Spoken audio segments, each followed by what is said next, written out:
Oh, ito na naman po ang aking niluto. Lulutuing tilapia, ginataang tilapia. Pinirito ko po muna yung tilapia para alis lansa. Sa ilalim yan, nilagyan ko na po ng luya, sibuyas, bawang, paminta. At yung pong konting bawang at sibuyas, inibabaw ko na rin.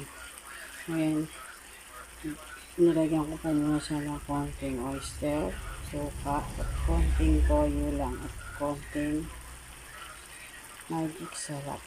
Adobohin ko po muna siya para manuot yung lasa sa loob. Mamaya lalagay ko na lahat yung gata niya. Yan po ang murang ulam na po yan.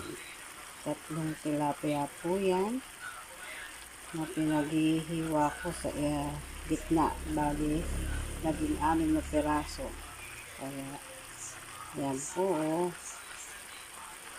ang aking ginataang tilapia. Dahil mamaya po ulit pakuloyin ko po muna ng ilang minuto. Mamaya titignan ko na siya kung okay na, saka ko ilalagay yung natira kong gata.